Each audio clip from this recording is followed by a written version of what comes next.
നല്ല പഴുത്തിട്ടില്ല, പക്ഷെ എന്നാലും നമുക്ക് ഒരുവിധം പഴുത്തിട്ടുണ്ട്, 3/4 ഭാഗത്തോളം പഴുത്തിട്ടുണ്ട്.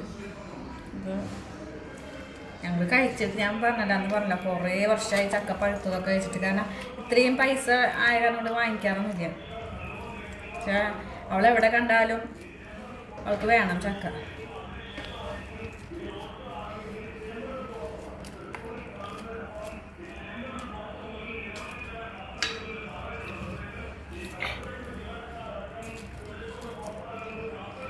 അത്രയ്ക്ക് മൂത്ത് പഴുത്തതെല്ലാം തോന്നുന്നുണ്ട്, എനിക്കറിയില്ല അതിനെ പറ്റിയിട്ട്.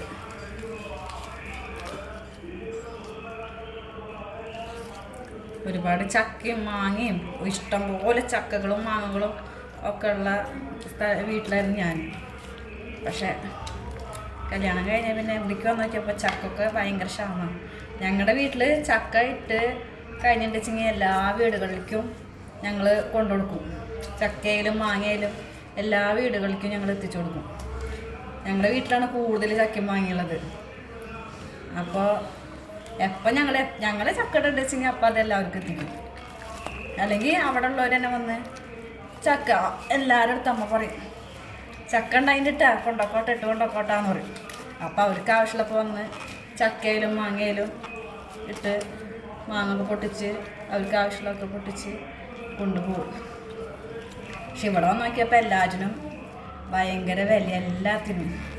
മാങ്ങയ്ക്കായാലും ചക്കയ്ക്കായാലും ഒക്കെ നല്ല വിലയാണ്. ചക്കയുടെയും മാങ്ങയുടെ ഒക്കെ വില പറഞ്ഞത് ഇവിടെ വന്ന് നോക്കിയപ്പോഴാണ്. പക്ഷെ ഇപ്പോഴും ഈ പറഞ്ഞ പോലെ ചക്കയും മാങ്ങൊക്കെ ഞങ്ങളുടെ അവിടുത്തെ ചക്കയും മാങ്ങൊക്കെ മാവും ലാവൊക്കെ എല്ലാം മുറിച്ചു കിടന്നു. അതുകൊണ്ട് ഇപ്പോൾ അവിടെ ഞങ്ങൾക്ക് അവിടെ ചക്കയ്ക്കൊന്നും ക്ഷാമില്ല, പക്ഷെ ഇവിടെ ഭയങ്കര ക്ഷാമം.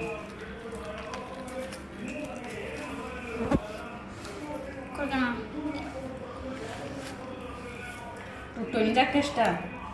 അല്ല ടുട്ടു ചക്ക തിന്നുന്നുണ്ട.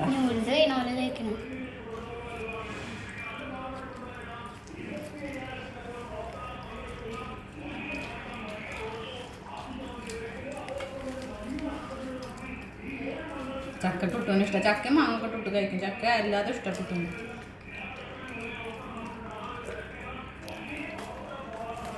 ഞങ്ങളുടെ ഫേവറേറ്റാണ് ചക്കയും മാങ്ങയൊക്കെ. അതുപോലെ ടുട്ടൂൻ്റെ ഫേവറേറ്റ് ആയിപ്പോൾ ചക്കയും മാങ്ങയും.